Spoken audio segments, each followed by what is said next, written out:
Underdog Daily with the Badge Bros, John and Nez here hanging out. It is a dog bull kind of day today. We're all chasing that dream, that 1 milli prize pool, that slam Diego. I'm excited. I'm excited. I love these slates. We got an 11, a bunch of Q tags. We just got a bunch of out tags as well. We'll talk through the ramifications of all that. Basically, Atlanta just ruled out everyone other than Dyson Daniels, who I saw some sharp drafters. Shout out to Crutches there. I noticed in the lobbies there he was taking them in the fourth round already over and over again. So yeah, man, these are hotly contested waters right now. But anyone can find their way to San Diego today. Nez, what's good, my friend? How you doing? I'd be doing a lot better if Trae Young played basketball today, but them's the breaks. Them's the Wrong breaks. side of history. A little bit, yeah. I mean, not like super duper overweight Trae Young, but a lot of Trae Young. You know, yeah, I would have preferred he played.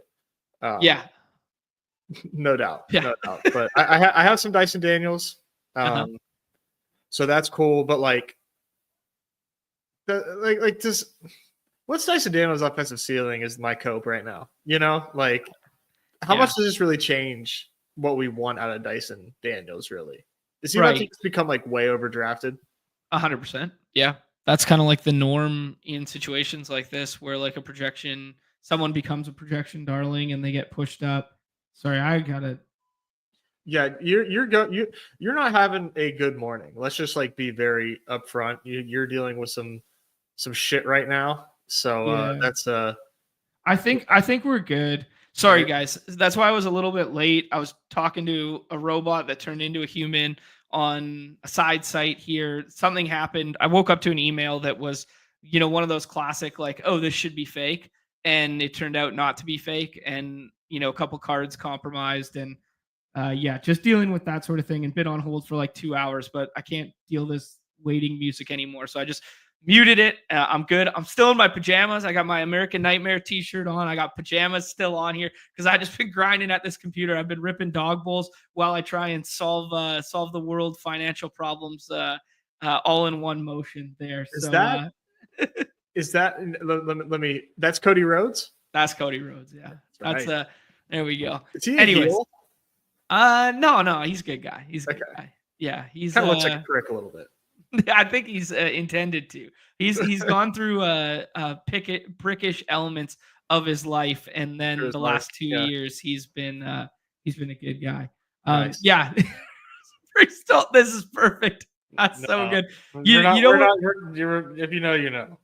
Jumper, it's actually hilarious, and now your number one suspect on the list is one of the purchases was exactly like almost 10K on the nose. So that was one of the ones. So maybe Jump Free's the culprit here as well. Who knows? No, but we should be good. My mind is a little bit at ease based on this conversation on the right-hand side of my screen. But apologies, guys. That's why I was a little late. That's why it's a little frazzled and a little slow to start. Let's fucking talk some hoops, because I do think this is a really fun slate, Nez. I mean, we're laden with Q tags. We're laden with back-to-backs, which we talked about yesterday, how it was going to be like, 8 teams on back end back-to-backs today. And as that news trickles in, we already got some early stuff, which is good. We get the Embiid out, obviously the Trae out there, Jalen Johnson out, Zion out. So some of these like super team speculative Q tags that would have been falling in the second, third, fourth, fifth round, stuff like that, they're not going to exist. So we can draft with confidence the remainder of the day here. Yep. Yeah, I am. I'm pretty far into this because, this is 2 hours of the day that I'm not trying to auto any of these dog bowls. So this is 2 hours out of the day that I can't draft. I got shit to do after this. So I'm like 90 deep right now. Nice. Yeah. And we'll do my best to get to 150 after the show. Okay, let's just talk some macro stuff here in terms of we'll do the game by game, we'll do the slate overview and that sort of thing. But let's just talk some macro situational stuff that you were finding yourself interested in. What was piquing your interest early here? What are some of your exposures that you're interested in? Well, I was taking Trae Young pretty early. I in Dawg Bulls, by the time that news dropped, I'm at 14% Trae Young, so that's 13 shares. So that's it's no bueno. Those teams are all dead. Was fading Zion, mostly fading Embiid. Took a couple like what if shares. Yeah. So nothing like too hurtful there. But like now I'm wondering, are the Bulls as like nice to get to without Trae Young? What does this change for the pace of this game? Okay. Yeah, I mean, definitely the pace metric will be an interesting conversation to have there without the up tempo. I mean, what Trey put up 30 something shots last night, like something crazy like that. Yeah, that's definitely going to impact the pace, his handling in a big way. I'm looking at unabated right now. Bulls 2-point favorites. My third eye was a little bit open earlier. I'm seeing it switch to 6, 5, 6. Stuff like that on some of these other books here. My third eye was a little bit open. I realized it was back to back for both teams though, but like my third eye was a little bit open just because of the Q tag yesterday on Trey and the Jalen Johnson, early out tag, then a Q tag, then this kind of thing going down. That Bulls being 2-point favorites against the Hawks, that was a little bit like someone's going on here, right? Well, I mean, they're middling it because it moved, like it's not like that was like, oh, this is like without Trae Young, they're 2-point favorites. Sure.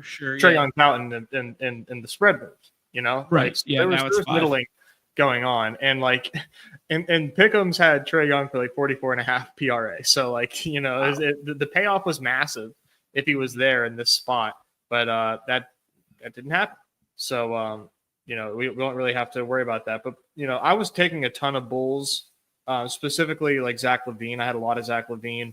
I have a ton of Jalen Brunson right now, just, thinking about Cat potentially missing this game. Okay. He was like legitimately banged up in that last game.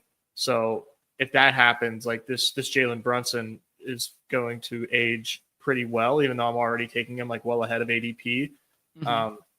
And then the other like biggest one out of like the big three that I've been targeting is Walker Kessler as well. I got a ton of Walker Kessler right now. Yeah, that's spot against Charlotte. That is one that clearly the hashtag models have not caught up on yet. Because wherever you're looking right now, Walker Kessler's a little bit buried comparative to that tier in which he's been going, right? He should be going as like a staple of the third round every single time. And people were getting him, back end fourth, middle fourth in some of the drafts I was in because projection hasn't caught up to that one. Yeah. I don't understand why. Like, yeah, the pick'em markets, they like Kessler today more than they usually like Kessler. Mm-hmm. So yeah, and there's nobody else in Utah. I'm just a little confused by that. So I'm not really too concerned about like, being on the other side of them on that one. Just trusting that, Walker Kessler, where he goes, especially the prices that I've been getting him at, can really pay off. Mm-hmm. Couple things in the chat that I want to hit on here. Yeah, this was the thesis to last night that we talked about. Davion. Donovan. How disrespected. If Davion you see Mitchell and you immediately think Davion instead of Donovan? Holy shit. That's how sick my scroll the F down brain works. That's just like, I see a Mitchell and I'm going all the way to Davion, baby. That's funny. That's ridiculous. Shoot. Donovan Mitchell in the fourth was skeleton key in a big way. The ETR stuff has updated. Everyone's talking in the chat for the Dyson Daniel stuff. Projected for 60, ceiling of 72. No, that's not true. Way. I mean, I know where they're seeing it, but that's not the projection. Like, you got to give it a second. That's funny. That's good. Justin giving us some alpha on the post Trey news. The total dropped. What is that? 5 points, 4.5 points there. So speaking to pace in the stuff that we were talking about before there, I'm all in on this too. I mean, keynote night. Keontae in the 6th round with that Q tag. Now he's listed available to play. They are just hurting so bad for bodies. And it's going to be him and Isaiah Collier getting up as many shots as they possibly can this evening. So I liked that one in a big way. 47.6 for Dyson. So the guys that you're going to be chasing up the board all day, if you just jam the projections, is going to be George, Kessler, some of the Pell stuff like Trey Murphy, DeJounte Murray, CJ McCollum, and then Keynote Kessler. That sounds about it, right? For Utah? Well, no, just in general, like the obvious like projection jam spots are going to be Pell's guys, Dyson Daniels, and the 2 Jazz guys right now. Yeah, I think Levine was a total jam earlier. Yep. Okay. Sorry, I just lost my monitor. This is amazing. Give me a second. I got to unplug and replug.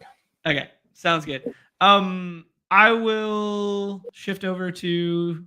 Oh, whoa, that was like a full-fledged unplug. I will shift over to some of the ranks. Sorry, guys, a little bit of a discombobulated AM from the Badge Bros right now, but we're getting it together here. There we go. Nez is almost back. Give this a little amendment here and start doing our game by game stuff. All right, let's do this. Okay, I don't want to call us lucky, but we're somewhat lucky that we don't have to deal with the Embiid stuff all day long. You guys could see maybe for a half second there, my ranks were up. I was trying to get on the Embiid, like double Embiid teams and stuff like that. So I had them at like 15 or 16. And in my early runs, I was trying to get basically as much second round Embiid as I possibly could. I thought it was a nice little precursor that the Maxey and PG Sats game yesterday. So yeah, that's just one little spot that I was trying to get on before it. And then I thought the Q tag on Cat was kind of working in our favor a little bit. But as Nez alluded to, it is a real injury for Cat there that he's been working through. He's on the injury report last time out. It's a sprained right thumb listing there. Jalen Brunson has the probable tag, and then all the usual culprits outside of Jericho Sims are off of the injury report. Jericho Sims, the other one with a Q tag. There, as you guys can see, we're dealing 219.5 total here. This one's the lower end of the spectrum. You'll notice that Bucks, Magic, and this game, and then the Wolves, Warriors, Heat, Lakers are all on that low end of the spectrum. The 219s, the 210s, the 215s kind of range. Knicks as 7-point road favorites here, with a Q tag on Karl Anthony Towns, which will tell you everything you need to know there. Dude, can we talk about Kelly Oubre last night? Holy shit. Who said it in the chat yesterday that Ricky Council was the guy to get to? Holy smokes. Yeah, man. The Ricky Council wasn't actually the guy to get to. Chip jumping in.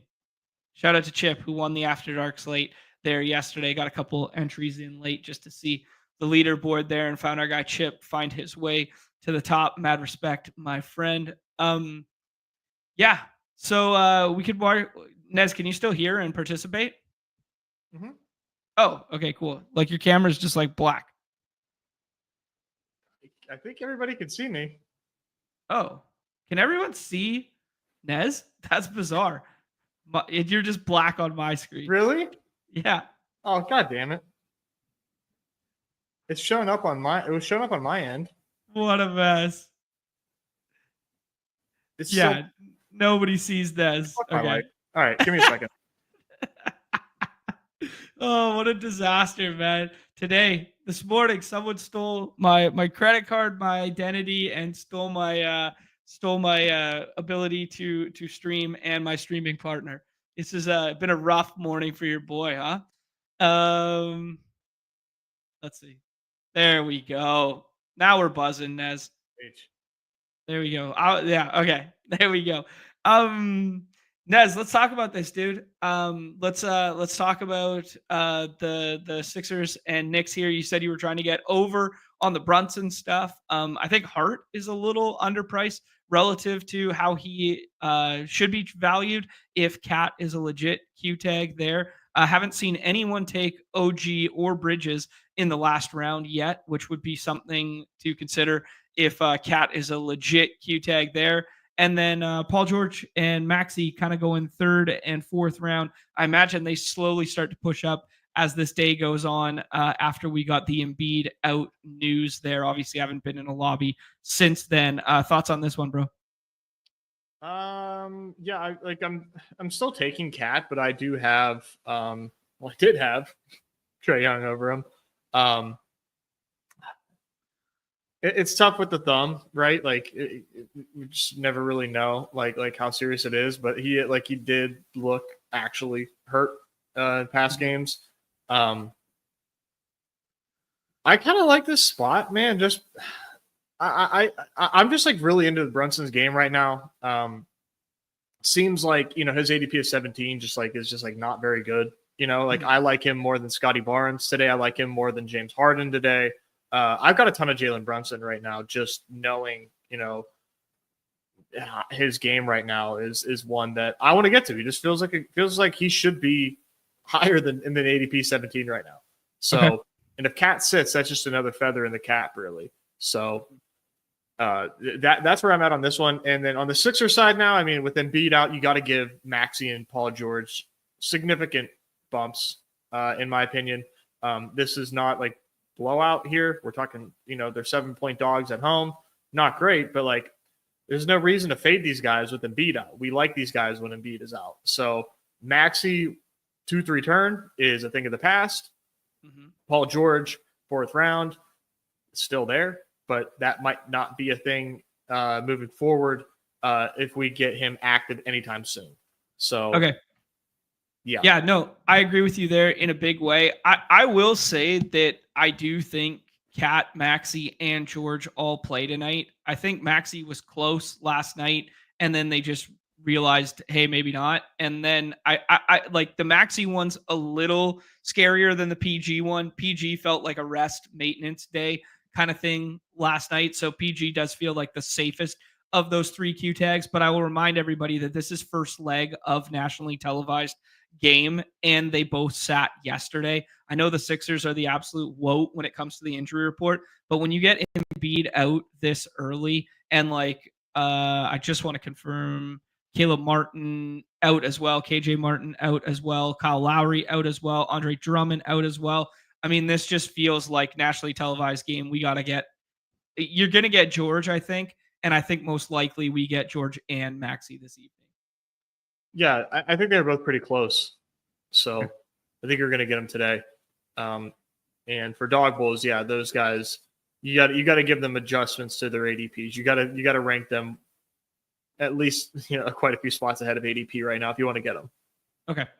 Yep. Sounds good to me, bro. All right. You talked about how you were kind of pushing over, you talked about earlier about pushing Trae up. Did that come at the expense of Tatum in this next ball game? And then you said you're pushing Brunson up. That come at the expense of Scotty Barnes in this next ball game here.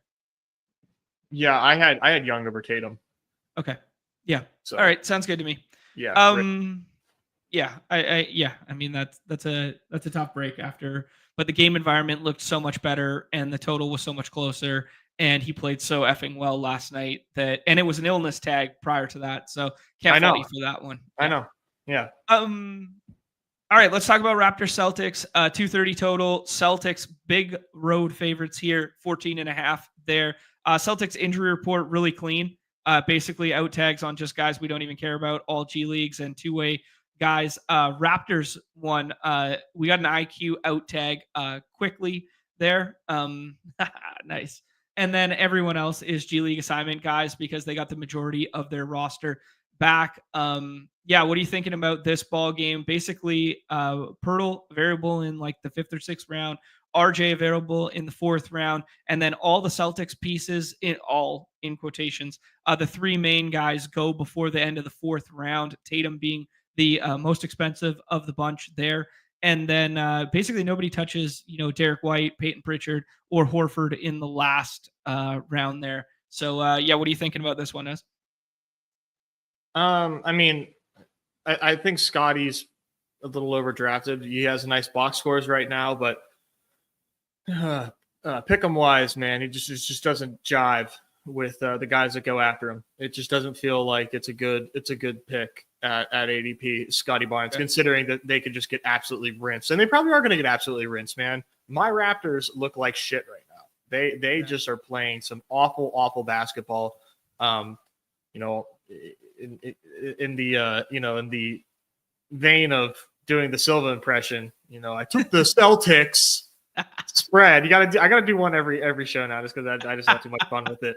But anytime I like a line, like I feel like I have to, like, I can't just like seriously say that I like a line. I have to like spin it in some ironic, stupid way. But I think Celtics cover tonight, like with ease, dude. Ooh, nothing about the Raptors right now shows to me that they are that they are, that they're serious right now. It's all bad for them, and the Celtics too, low key, could like use a pretty big win.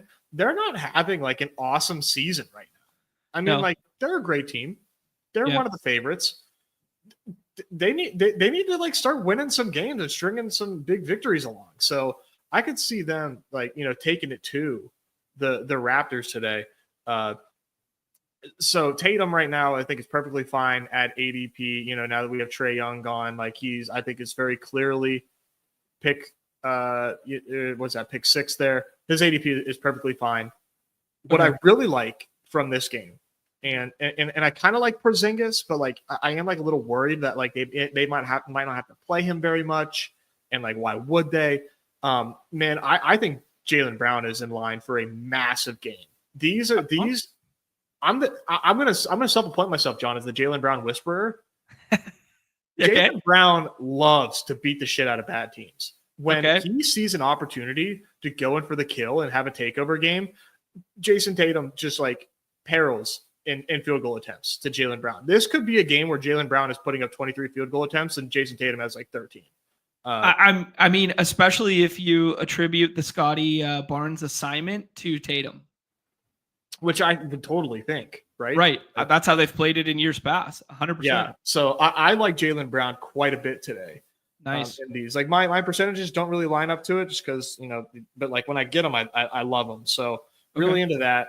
And then, that's really it for Celtics, like it's the big 3 and that's really it for me. I'm not doing any Derek White because the field is so deep today.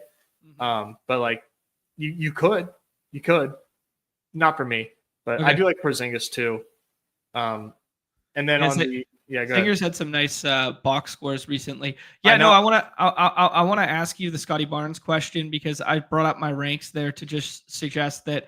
I mean, I wasn't actually taking Paulo here because I had Embiid above Paulo, so I was taking a lot of Embiid, and then Paulo I just didn't end up a lot with. But I had Ja, I had Harden, and I had Paulo ahead of him. I probably should have had Brunson as well. That's just kind of how I was treating it early this morning. Doing some bro science ranks. I like to do my own accord stuff before I start diving into the projections, totals, and all that sort of deal. So that was just kind of like my bro science off the cuff. Where did you have Scotty relative to that? Oh man, I gotta search for him to try to find him. I mean, he was behind the Memphis guys for me. I just was not really getting to any Scotty. Like, I have him behind Ja, the Memphis guys, Paulo, Brunson, Ant, and then like right in front of like Amen. But even then, I think I like Amen more than him anyways. Like, it just scares me, man. The floor is pretty low on Scotty. I've seen it and it scares me. Okay. Raptors side of the ball there, obviously just RJ, Pirtle, and Scotty were both down a little bit on Scotty tonight, just in general. And then RJ and Pirtle, I've seen them 5th round. I've seen Pirtle fall to the 6th once or twice. Are you fine with them at those price tags, or are there other options you prefer? I think those guys are like fine at price. Okay. Like, yeah, I do think that the Raptors, get shit on. And so because I think that's the more likely outcome, I don't like high price Scotty, but I do acknowledge that there's a chance that this game is closer and that it's a little bit higher scoring. And in which case I like these Pirtle and RJ price tags. These guys are available like late fifth, late sixth for Pirtle. And I think that makes a lot more sense, right? Yeah. Like that bet is way more appealing to me than the Scotty Barnes bet. Yeah.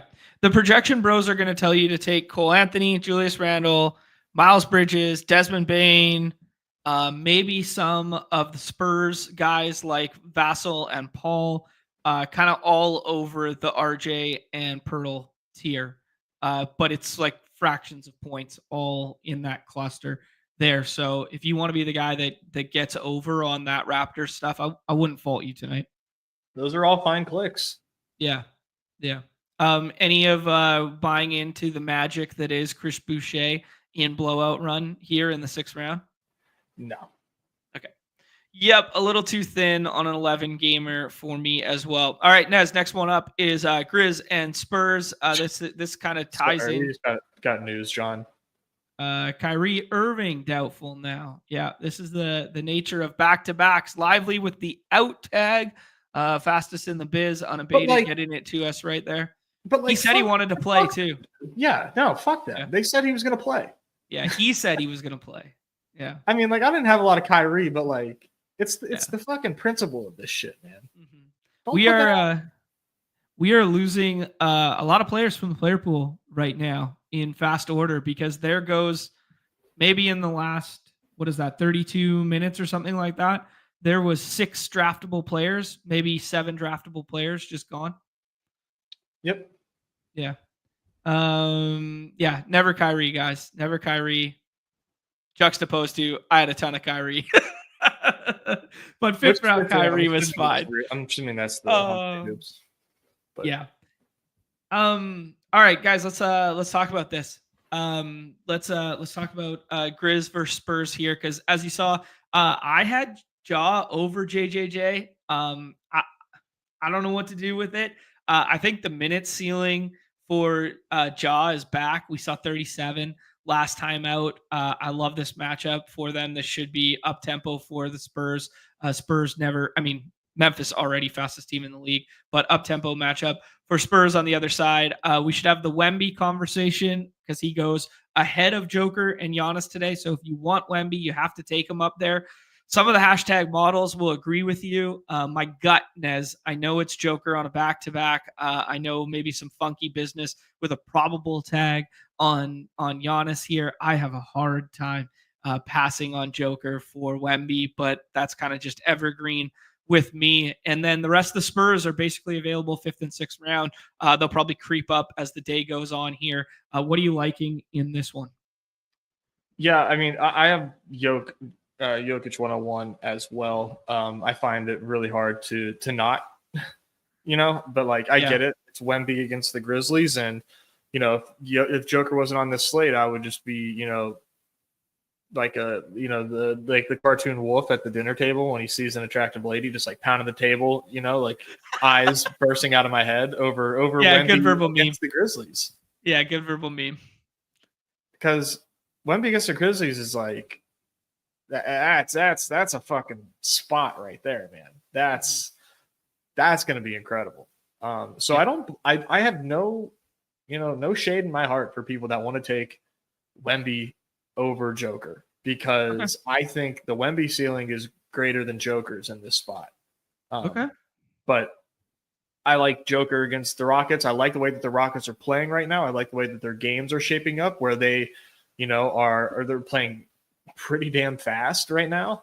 And I think this game clears its total of, what's that, 230? I think this game 239, I think. I thought it was 230. 239. I'm sorry. I was talking. I was jumping around. I apologize. Yeah. I was looking at Rockets and Nuggets because I was talking about Joker. Yeah, you're good. Grizzlies Spurs, that is a little rich. 239, I think is a bit rich. I think it's obviously going to be a high scoring game, but I do think that's a bit rich. I agree with you on Jaren Jackson over Ja, just like based on the way that Jaren Jackson gets his fantasy points. I like him to outscore Ja, more often than not. And then Desmond Bane goes really late in these dog bowls as well. Was like a 6th-round pick. Now he's going in the 5th. I still like him.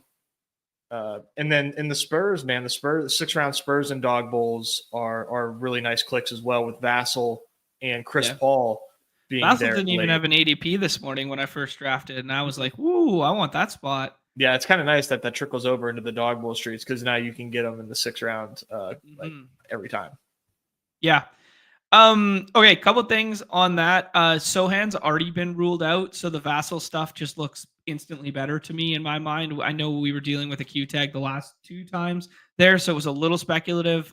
Just I don't know, just boosts it by a little, like 1.5 minutes in my projection. You know what I mean? And just makes him look like a 35 instead of a 31 projection in the model, and it makes you feel like a more palatable click. Yeah, one thing I just want to say, like macro in this Joker versus I don't think anyone's going to throw Giannis in the 101 mix. I know he put up 70 last time out against Orlando, and no Goga tonight, which I think kind of matters for his ability to get to the rim and that sort of thing. But I just don't think anyone's going to take that spot over the Spurs spot or over the Nugs spot. But one thing I will say, Zakarian saying like it was light work for Joker last night because Jamal carried the mail in a big way last night with his 57 points from the 6th round, 57 fantasy points. That is from the 6th round, after everybody was crying about taking him out of the starting lineup yesterday and leave Westbrook in there with Aaron Gordon. That aged like milk in our chat. Way to go, guys. But yeah, I just want to bring up that they haven't filed, and they still don't have to file for another hour. So there still could be something funky coming our way. So I do think that gives a slight bump to Wemby early in the day as 101, because it's like it's a definitive good spot. Now if we get like a Q tag on Jamal and we get a Q tag on in sort of Aaron Gordon, who's basically only been back for 2 games now. Like if we get a Q tag later in the day on some of those guys, then I'll flip Joker back in front of Wemby, I think. Mm-hmm. Yeah, I mean, it's a great spot. So I don't disagree. Okay, cool. All right. As anything else to say? Spurs and Grizz outside of Paul, Vassell, any other auxiliary Grizz that you could potentially get to in the last round? Nah. Yeah, they're just too deep. Okay, let's have the tough conversations here about the Hawks and the Bulls. Bulls have now moved from 2-point favorites to 6-point favorites. The total, as previously mentioned, 243 or something like that.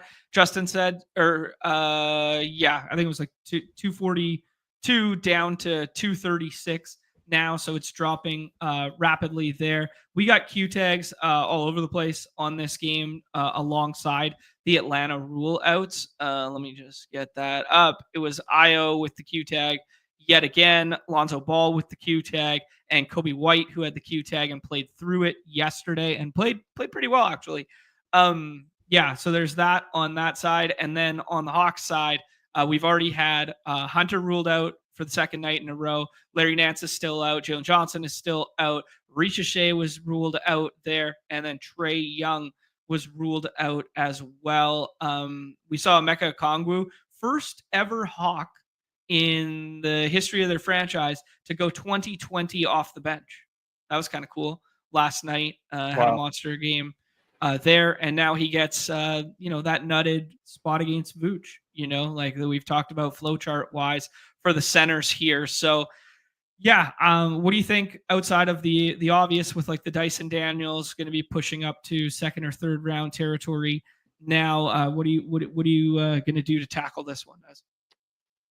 Well, for the Hawks, like Dyson Daniels is going to just be so overdrafted, but I mean, go ahead and chase it, man. He's going to be the primary ball handler, it looks like today against Chicago. Just do it. He's a top 30 pick, probably a top 25 pick. I don't know that I'm going to be taking part in it, but that's the reality of the situation. If you want Dyson Daniels and you agree that he does, he is going to have this awesome game, go ahead and take him in like pick 25. Now the rest of these Hawks, man, I got nothing. I I got nothing. Like Okay. Bogey has been, so like handled with kid gloves lately, or just entire season, that like what's his ceiling? Really not entirely sure. Garrison Matthews out here, being like a second option for the team. My mind went to that dude Vit. I don't know how to say his name at all. But like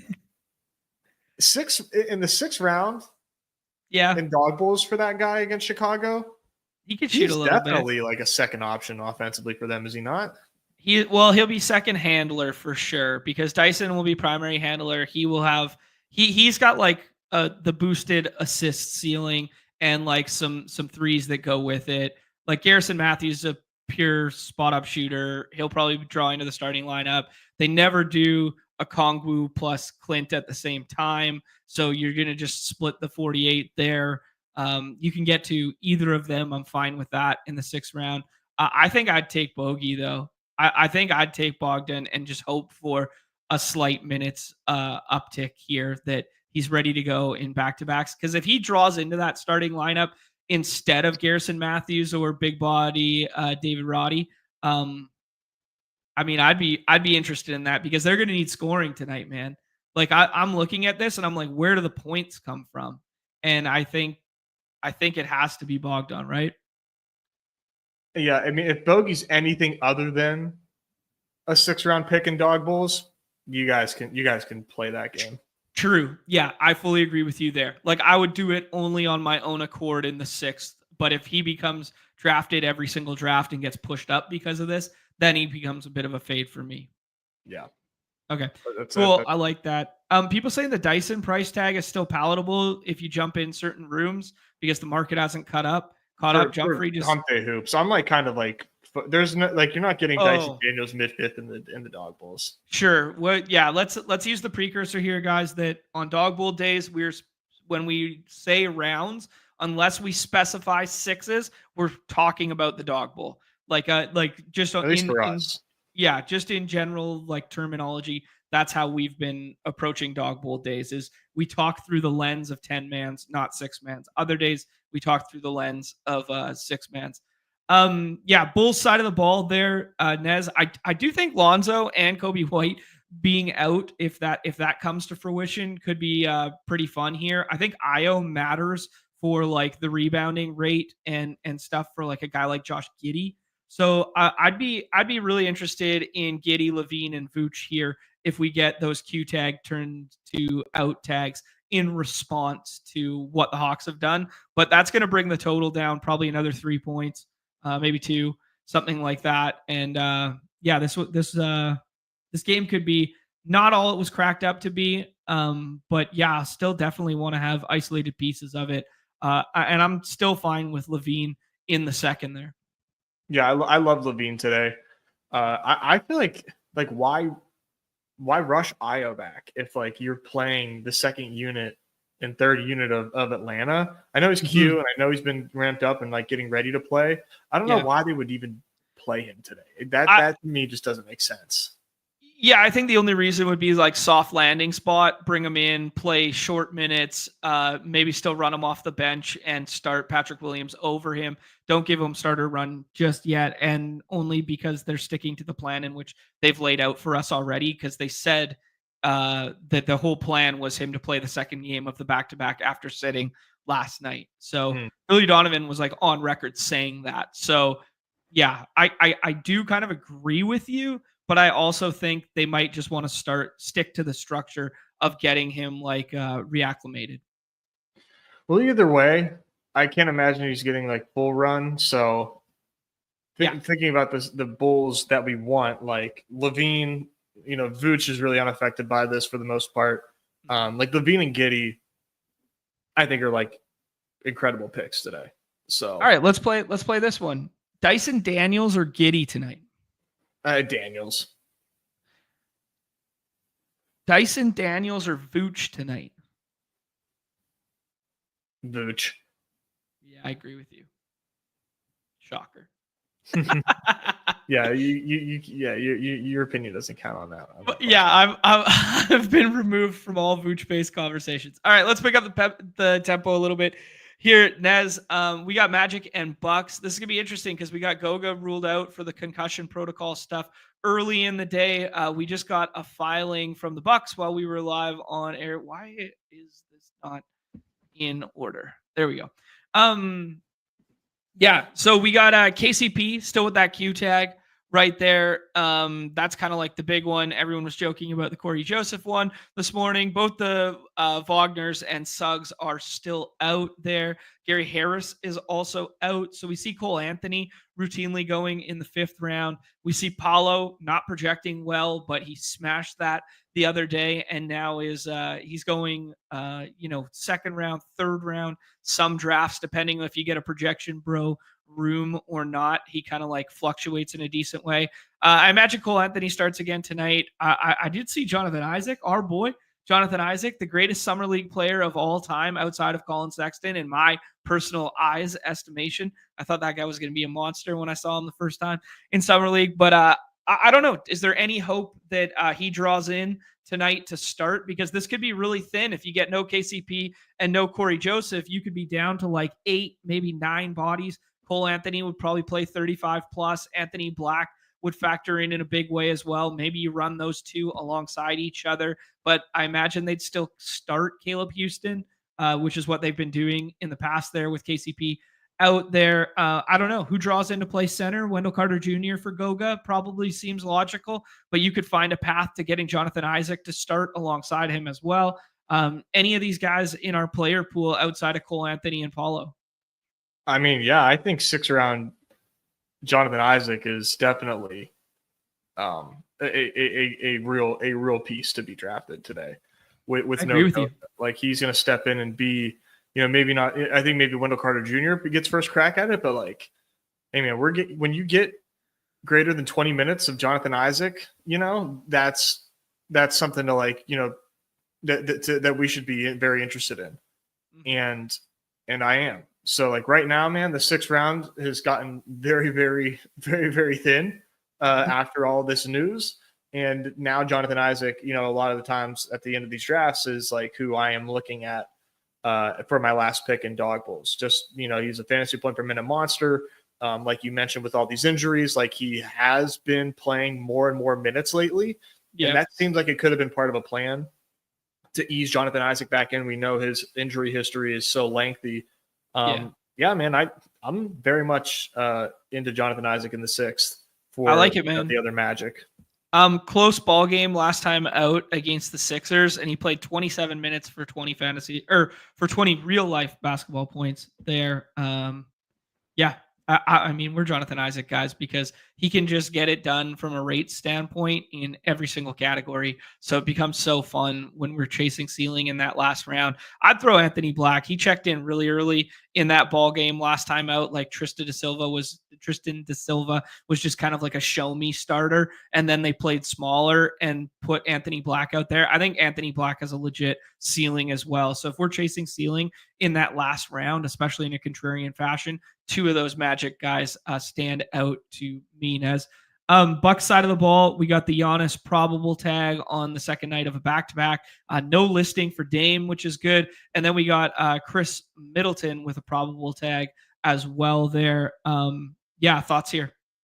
I mean, Giannis, I think not necessarily clear-cut 103. I think you could maybe think about doing AD over him because of the spot, but we literally just saw him put up 70 on the fucking Magic, the last time that these two played. So, you got to be careful about how you choose to play this. But obviously, Giannis a great pick. Dame going pretty late. I was taking him just because I thought there was a chance that we could, get Giannis, maybe questionable or something and trying to get ahead of it. I still think that he's a fine click today where he goes. He goes really late. He's ADP 31. And it's Dame Lillard. So I feel like he's totally fine at that range.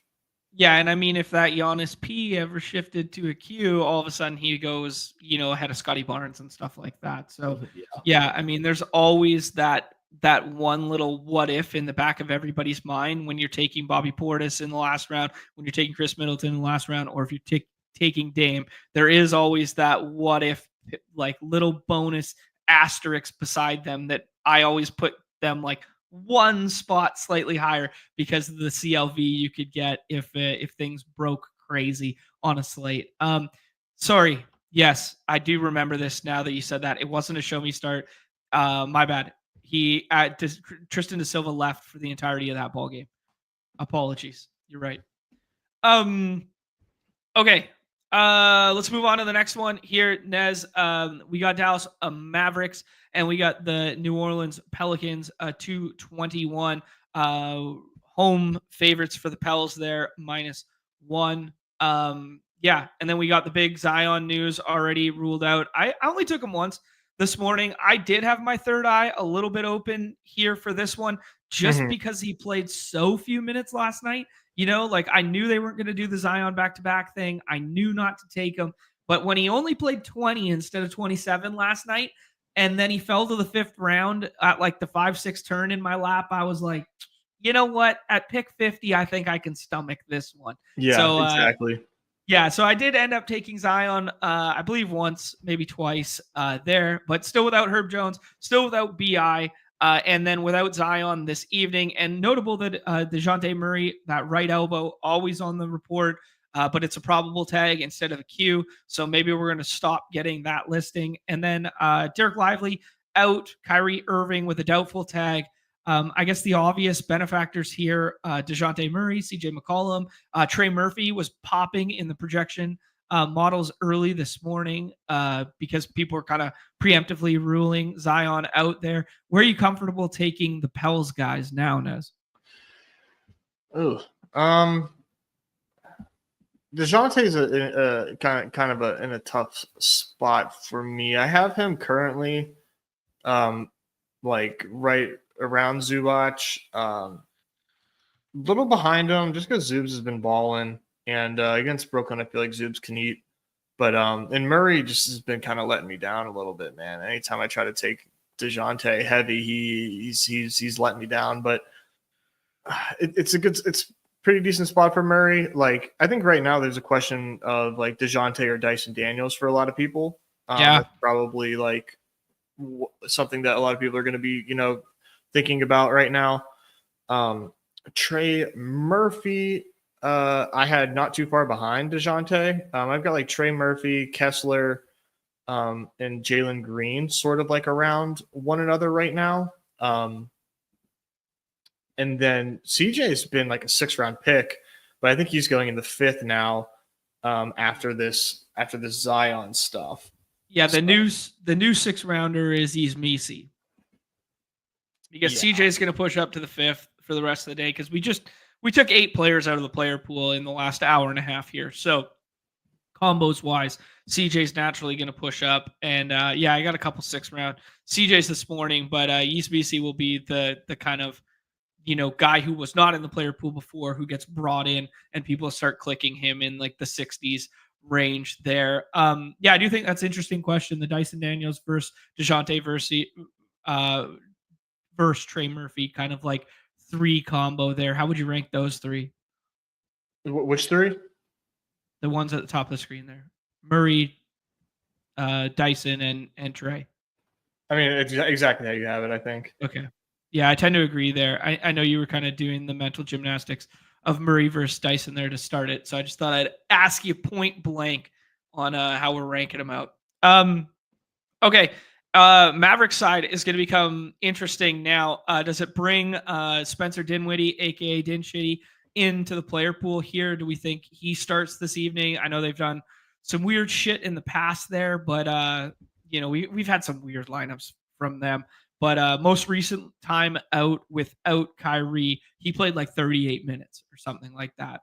We can find out exactly. He played 39 minutes. I shortchanged him. So all those 30 burgers for him. he's going to become a staple of the 6th round, I imagine now. PJ Washington, who was a 5th and 6th round pick, is going to push up probably projection-wise to kind of like the 4th-ish round at this point in time. Do you like either of those targets at those price tags, Nez? I get it. God, man, I really don't want to have to be taking Spencer Dinwiddie, but the Mavs, are down Lively, they're down Kyrie, so I think Gafford, man, I think Gafford is definitely somebody that I'm pretty interested in. I'm way more interested in Gafford than I am Dinwiddie, even though I totally understand the role that Dinwiddie steps into. It's just my principles just tell me that I just can't ever actually consider Spencer Dinwiddie. He's just not a good basketball player, but I used to love playing him back in the day. Well, yeah, when he was a Brooklyn Net, it was, things were a little bit different there. Dinwiddie is definitely in play. I don't want to steer anybody wrong. He's definitely in play. I just don't like the guy. But Dinwiddie, PJ, and Gafford are the Mavericks that are 6. Well, PJ's going well before the 6th round, but these are guys that we will be mixing in the 6th round a good bit. One time for Quentin Grimes. I mean, the dude was balling, the last few games. I'm not getting there, but I just want to salute Quentin Grimes, and it wouldn't surprise me if he's one of the highest scoring Mavericks tonight. This is the take here from Nick. He's taking Dinwiddie because it'd be hilarious to win with. I love it. I respect it. That's how I draft these games. That's why I swapped to TJ McConnell last night. That is literally my move. If you're gonna have a laugh and light money on fire out here, you may as well do it in a spectacular fashion that is double birding the community. That is put it on my tombstone. Any love for Jaden Hardy, who had a ceiling game in one of those ones? I mean, 25 points. He does his poor man Jalen Green's impression where he only fills it up via scoring, but could be 6-man up tonight. Nope. Okay. Sounds good to me, bro. I guess we kind of glossed over Clay there. I mean, we just kind of never play Clay. Sure did. Yeah. For a reason. for a good reason. All right. Yeah. Cool. Sounds good to me, man. Yeah. He just does nothing, man. Maybe he's gonna score 40, 45 on 15 threes like he did that one time. Then I'll take my L. When they went full showcase mode the first 3 games of the season, they're like, look at our new acquisition, and they just let him fill it up. No, thank you. Whenever he came out, that was such a sick. I think you were on the show. Maybe that was when you weren't. I think you were not. And I did a show, and we got late Mavericks news, and we were waiting for the Mavericks pick'em lines to come out, and immediately Clay was 3 PRA greater than PJ. You're this is a generational lower, and then he didn't even fucking play. But that was that was an absurd line on Clay. But interesting that they're only 1-point favorites, man. The Pels. Yeah, that is kind of interesting, isn't it? Yeah, without is that leaving the light on for Kyrie, or is that just a reflection of how bad the Pels are without Zion and all the bodies? Yeah, no, I think it's just Pels without Zion. The Pels are also not a perfect team either. Yep. Clay is Walmart Jalen Green at this point. Love it. My favorite thing in being in multiple dog bowl drafts with Pete is knowing he's listening to you guys too. That's funny. I respect it. That's pretty good. Let's talk about Hornets and Jazz here, Nez. Popular 6th-round clicks early in the day, according to the hashtag models. Brandon Miller, who's back for his 3rd game now. He played 30, 31, 33, something like that in the first 2 there. Looks like a pretty good spot for them against a Jazz team that is going to be without basically everybody. Lauri Markkanen was ruled out early. We kind of already had the conversation about Walker Kessler's ADP, but just for everyone playing at home, Jordan Clarkson, John Collins, Johnny Zhang, who started last time out, Colin Sexton, Lauri Markkanen, all out for this evening. Hornets side of the ball, pretty clean, dude. No Trey Mann, still no Grant Williams, obviously. And Diabates is on G League. So that 5 rotation that they had that had 3 bodies in it is now only 2 bodies, which is good, especially for the Mark Williams bags. Shout out to our guy, Zakarian, big Mark Williams guy. But yeah, let's talk about this one through the lens of the Hornets first, Nez. There was a question in the chat earlier about LaMelo versus AD. Who do you prefer out of those two? AD. Okay, likewise there. But Melo kind of entrenched as that 5th or 6th pick for you? Yeah, definitely. Like solid 5. Okay. Really no more, no less. Yep. I saw a nice ceiling 2 times ago, 57 fantasy points there from him. I mean, Melo's just so fun in pace-up spots versus bad teams. Like, that's just flat out what fucking Melo does. Like, Melo lives for this moment. Melo doesn't live for, like, Trey going to the Garden and, like, doing his shiver shit to, like, Flava Flav on the sideline. Like, Trey doesn't, like, Trey lives for that moment. The moments that LaMelo lives for is like 7,000 people in the stands, half empty barn versus a bad team that only has 8 in the rotation. And he comes out and just goes 38-8 and 5 steals with 5 fouls. Like, that is what LaMelo fucking lives for. Like, you bet he's listening to some G-Lo this afternoon. He's fucking getting geared up. Oh, yeah, this is a Melo night through and through. Yeah, no, I love him tonight for sure. Yeah. It's just so deep that I can't really get him past, pick 5. But awesome spot for LaMelo. Should have an awesome game. Okay.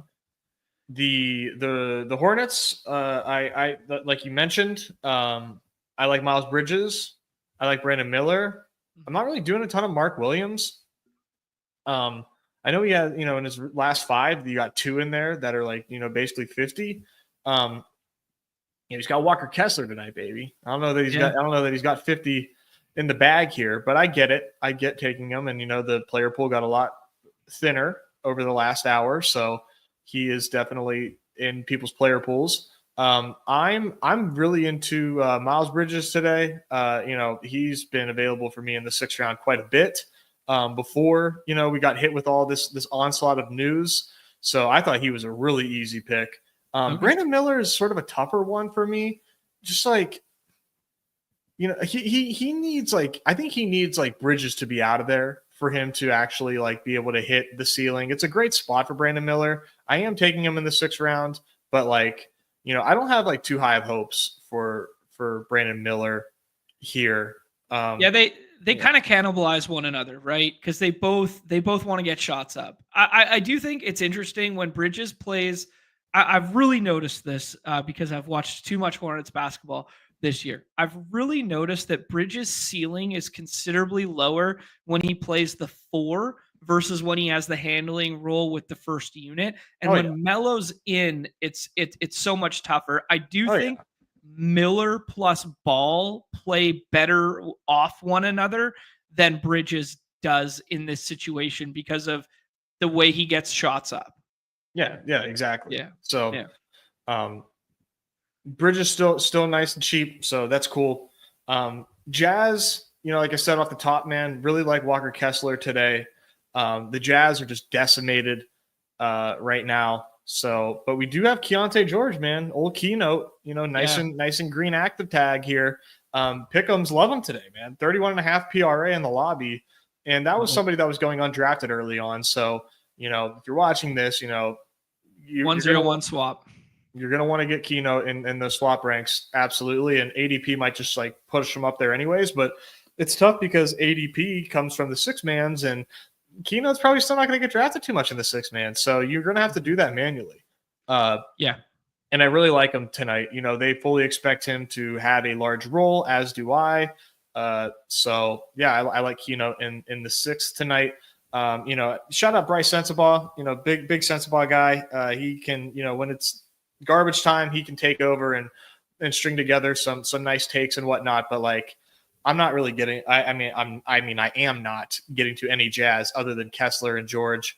And like Collier is like maybe, but like he's such a volume merchant, man. And with Keynote back, like that Like he literally needs to be the only guy out there, in my opinion. Like I think Keno really hurts the Collier viability, but he's low key like an option if you're at pick 60 and there's nobody left. Like I think you can do worse than Collier. Okay. Sounds good, dude. Yeah, I fully agree with your entire assessment there.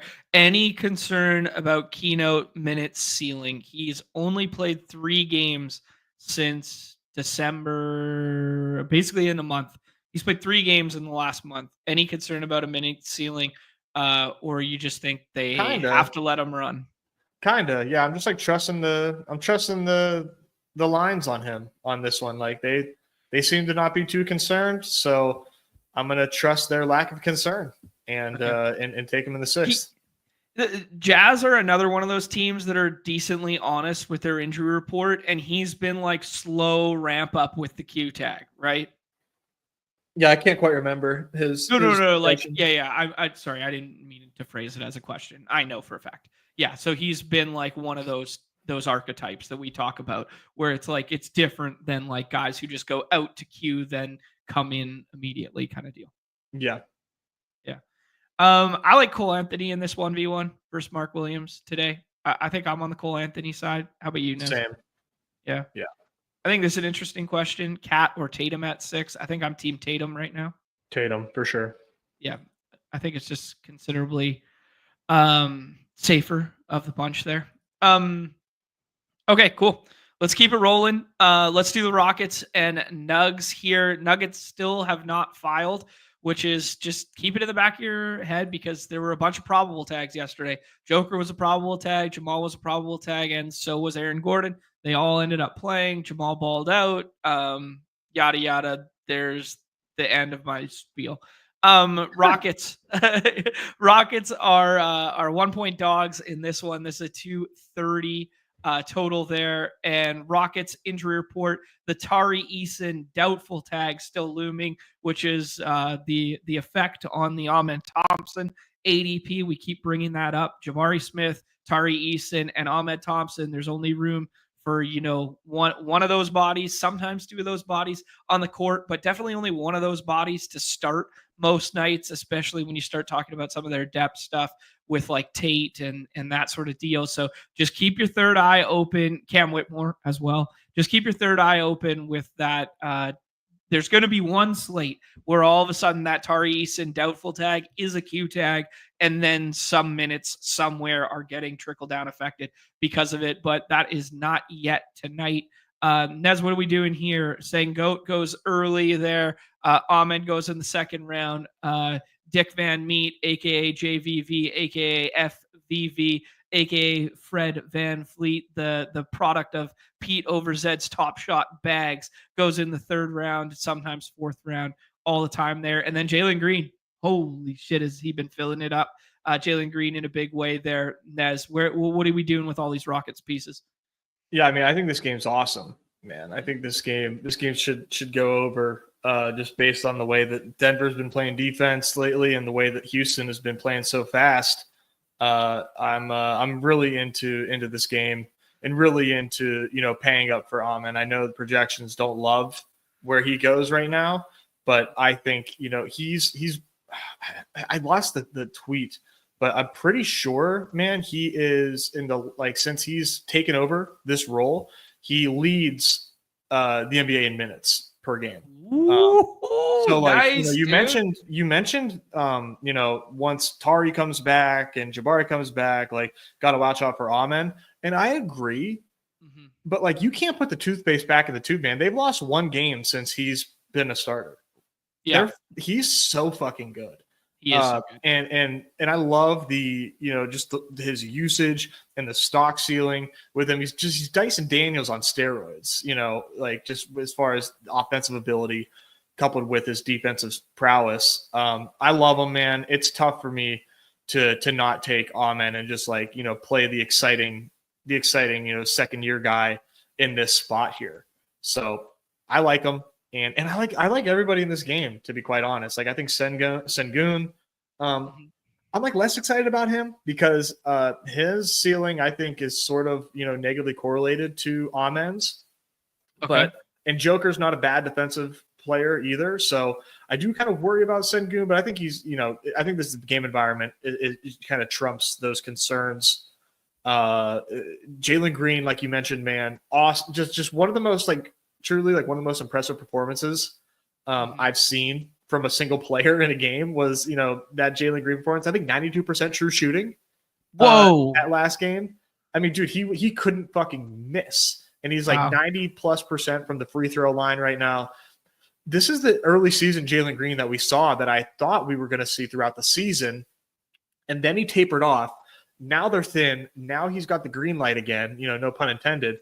And he's fucking filling it up, man. And once again, it's like projections are going to tell you he's a little underrated or a little overrated.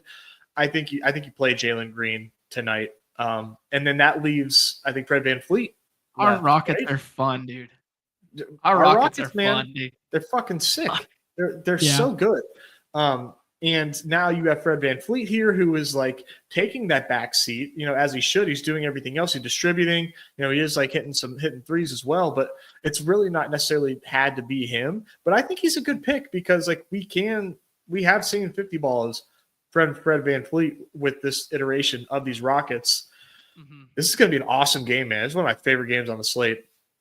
I like it, dude. Yeah, well articulated, well put out. Little alpha in the chat here. Omar saying that this is a narrative that always comes up, that Sengun's idol is Joker, and he always plays Joker's everybody's idol. Him. Yeah, I always love that narrative. I do think he was on TNT. Him and Jalen Green were on TNT together for a segment pre-game before their last nationally televised game, and they did do a little breakdown talking through that.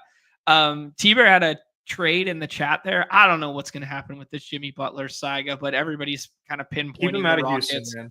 Keep him out of Houston, man. They have 4 wings that are under the age of 25 that can ball. Cam Whitmore doesn't even really get burned, and he's nice. Cam Whitmore's good, dude. Get Reed Shepherd to develop a little bit. Get Fred Dick Van whatever out of here, and get Reed Shepherd running this group. No, come on, dude. Not yet. In the future? No. I'm talking 2 years. I'm talking 2 years. They need to trade Reed. Ooh, spicy. What I think that they should do is try to get some size. Okay. Yeah. A little bit of rim protection there. This is true though. Nick's right. Cam Whitmore doesn't want to be there anymore. Because he shouldn't be running G League assignments. He shouldn't be going and dropping. He's refusing G League assignments. He will not go back. Yeah, that guy deserves to play big minutes somewhere. He could be on a contending team in an 8-man, in a 9-man rotation, playing 22 minutes. I low-key wonder, because Steven Adams, I don't think that Steven Adams can give they expected him to be a nice backup big and be rim protector, play secondary big minutes. Yeah. I don't think that his body can handle it right now. He was injured to start the season, and I just don't think that it wouldn't move the needle enough. But I do wonder if Nick Claxton would be a decent trade piece for them to play some backup 5. Nobody's taking Claxton's contract. It's too insane. That the money just wouldn't make sense to take on Claxton's contract. You don't think so? No, they just re-signed Claxton to that max, whatever. They did a classic team that'll never improve fish move. I don't think the money would ever work out with a Claxton deal. Yeah. They need to shore up the inside there, for a backup big with Sengun, because I feel their front court is on lock. They no improvements needed there with Amen, Fred VanVleet, Jalen Green. Don't think that you got anything to worry about on the front court. It's the it's the inside that they really gotta shore up somehow. This is a good question in the chat here from Paid. Any chance of any funky business on the back-to-back stuff with Houston tonight, like that they are front end back to back. There's only 2 teams that are front end back to back. This is the first one in which we've got to. The other one is the Clippers. So yeah, just recognizing that they're at Denver this evening and then at Sacramento tomorrow. Any potential funky business there for you, Nez? Not that I'm projecting. Yeah, I agree with you, Bo. I do think these head-to-head games mean a good deal to the Rockets. You know what I mean? Mm-hmm. Like they played against strong Western opponents. Yeah. Right. Yeah. Strong Western opponents where they're kind of like, let's call it slightly overachieving in the standings comparative to 2 teams that everyone expected to be out there, aka the Kings, aka the Nuggets. Like you need to get head-to-head wins against those teams to stay where you're at, especially after dropping one to the Grizz last time, right? Sorry, I froze. Oh, you're good. All good. All right, let's move on here. Next game on the slate, Warriors and T-Wolves. I put Ant on the cover just for fun because he was hooping in recent memory, but this is the second lowest total on the slate here.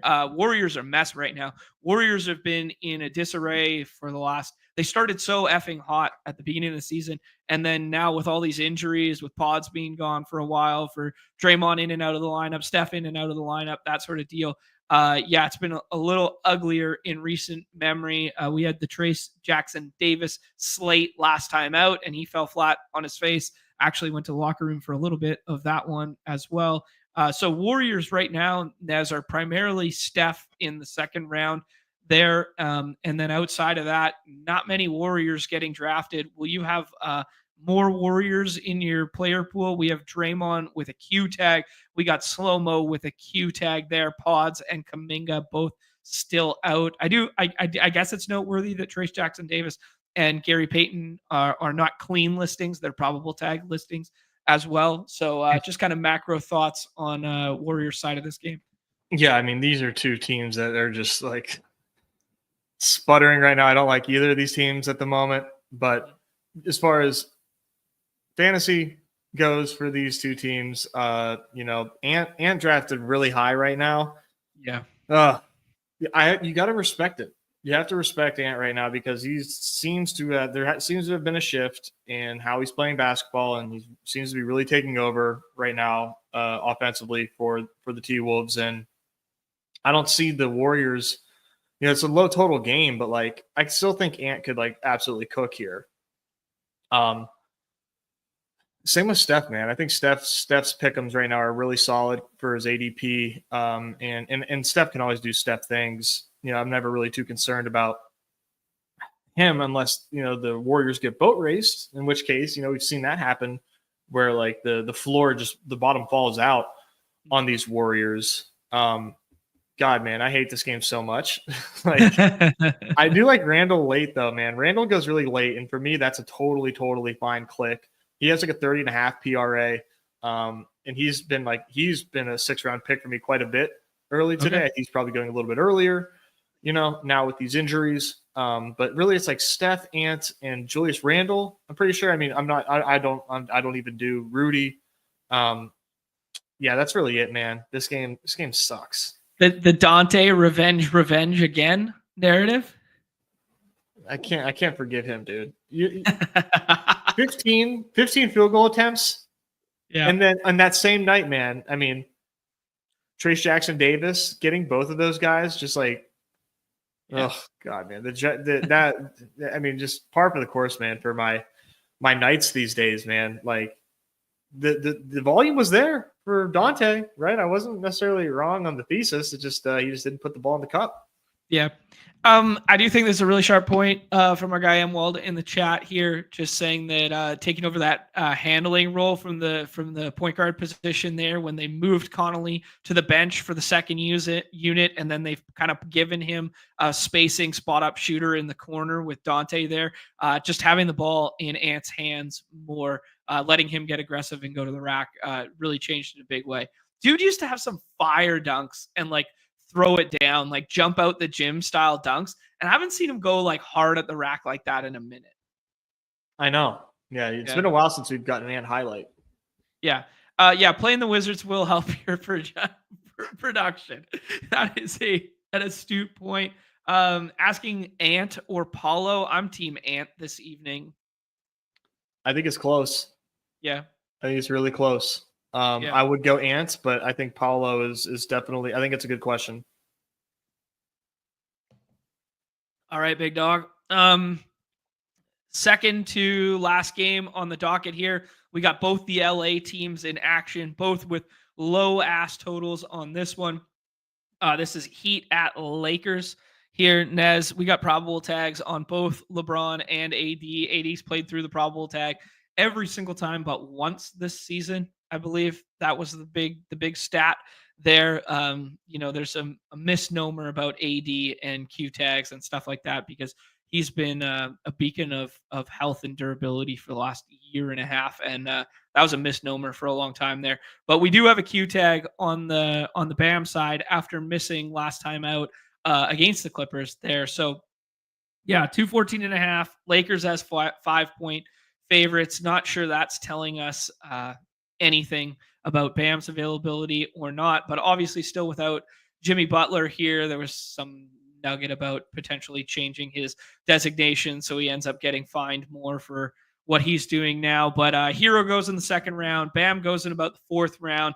My boy Jaime Jaquez, I've only seen go in the sixth one time. Big time ceiling there. We saw Khalil Ware ceiling in a big way last time out when Bam sat.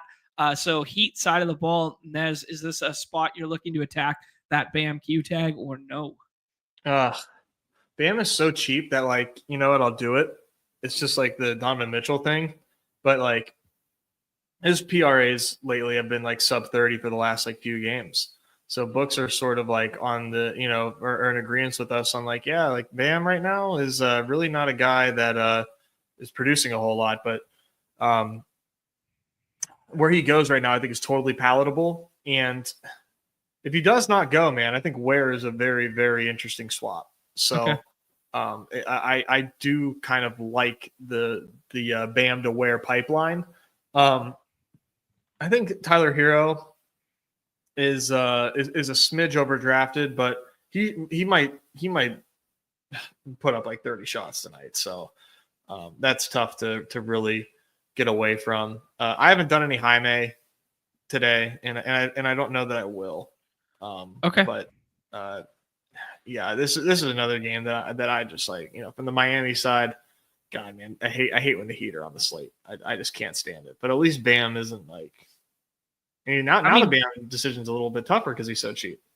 Dude, the Bam decision's a little bit tougher because he's a little bit cheaper, but also because, like, man, you can't just put Khalil Ware back on the bench after that shit and just go back to playing like 15 minutes, 14 minutes and stuff like this. Like, he was your number one pick this year. This season it's definitely not sunk by any estimation quite yet, but this Butler stuff is weird. But you have a 7-footer who's like, whatever, 230 pounds, who can clearly box with a guy of 80 stature, like, because he just did it with Zubac, right? He had 13 boards, he had 2 stocks, he had 19 points. I mean, he was a dash 14 in a losing effort, but man, 33 minutes from him.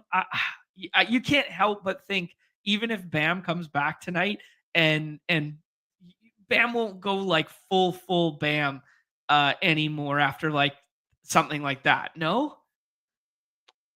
I mean, I think that line of thinking will get you in trouble. True. It's like, it's still Bam, right? I mean, like they sit these guys' asses right back on the bench all the time. Yeah, so, you're right. You're right. Yeah, I wouldn't just like assume that it's over. Yeah. Fuck. I want to be excited about Ware. You know what I mean? Because everyone was excited about him in basketball season. Everyone was like, yo, they don't have like a traditional backup 5, like blah, blah, blah. Yeah, anyways. Yeah. All right. So fine. Only swaps, or if Bam gets ruled out early enough, then you can take him in the 6th round by all means. Lakers are pretty straightforward, I think, for the most part. I got 2 questions about Heat still. Hero at ADP right now. Who do you like? Like him in that Levine, Vooch, DeJounte, Murray range, like that. What do you like there? I mean, I like all those guys. I think Hero is like, it makes sense where he is.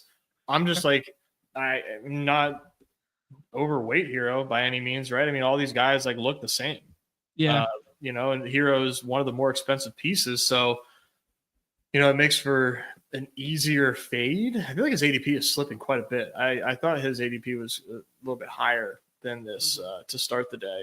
Like, I'm taking Maxey over Hero. Yeah. I was taking Levine over Hero. Will you keep doing that? Because I was about to say, if all those guys we've been discussing thus far, like if we take them right here, it's gonna all come at the expense of Hero. Yeah, and I think that's totally fine. Okay, so you're gonna be light Hero tonight then. Probably. I'll have to see like where I'm at so far. Yeah. That's why I asked the question, because I was. Yeah, I know. I'm just like, what do you think about these guys? I don't know. They're all fine, man. It's a big tier. I think you can mix and match them, and it's tough, man. I don't think any of these guys really stick out, but Maxey right now for sure over Hero with assuming that he plays. If he ends up getting ruled out on prime time, then then fuck my life. But let's see, how much Hero do I have right now? I mean, I don't have a lot of Hero, man. I've got 5 Hero shares and Dawg right now. It's like good for about 5%. Yeah, that kind of checks out. Big conversation will be where to rank LeBron. He's kind of like an end of a tier there at like kind of pick 10 ish, like him versus Sengun there. But then, yeah, as you alluded to, like it's pretty straightforward on the Lakers side. Doubtful tag on Dorian Finney-Smith, which doesn't really matter. And yeah, all the same out tags, Hood, Safino, Vanderbilt, and Wood there. So, I mean, we're basically only drafting Reeves, Braun, and AD, right? Yeah, LeBron, AD, and Reeves. That's it. Reeves has been slipping quite a bit in drafts, because he hasn't lived up to really anything these last few games. So people are kind of out on Reeves, but he's still a minutes leader right now in the NBA. So and he has a pretty strong role. So I like Reeves today at the discount. Okay. Yeah, I mean, I think I got him in the 5th one time there where he falls on that 4-5 turn there early in the day because people just look at the most recent box scores and they go, "What the hell is this?" Yeah, all the minutes in the world there, and a pretty lead handling role with the first unit is pretty good stuff. Fifth round Reeves on a Joker team, so that one looks kind of nice. Yeah, I mean, I think let me do a quick Control F here. Yeah, I mean, I have a 6-round Reeves. Oh wow, there you go. Yeah, I thought people are over him. Yeah, I thought this team was nasty, dude. Joker, Ja, Vooch, Trey Murphy, Reeves, and Brandon Miller. It is kind of nice. Getting Ja at the 2-3 turns crazy, yeah. Oh, fuck, dude, I'm the best at this. All right, dude. Let's talk about Brooklyn and the Clippers. This is going to be awkward to talk about Brooklyn. Still haven't filed. Let me give it one last refresh here to confirm that. But yeah, another low total, another back-to-back team. They already ruled out Ben Simmons last night after the game. Official filing. No official filing. There. So we could get something really funky with them, man, because they've been short bodies for a minute here. They had D'Lo and Cam Johnson return last night. D'Lo did not start. It was Ben Simmons who started last night. They both returned on minutes limits there. Claxton, Q-tag, he got ruled out last night as well there. So there's going to be a lot of moving pieces here. And dude, I'm not going to lie. I'm going to be interested in some of them given what's happened right now and the fact that they haven't yet been drafted and they're available in the 6th round. Like, I will be taking a little bit of Cam Johnson. I'll take a little bit of D'Lo if we don't get Q tags on those guys. They both put up 40 fantasy points last night in limited minutes. I think they both played like 20-ish. I've taken a Claxton in the last round already. If he doesn't go tonight, man, give me a little Darren Sharp swap there.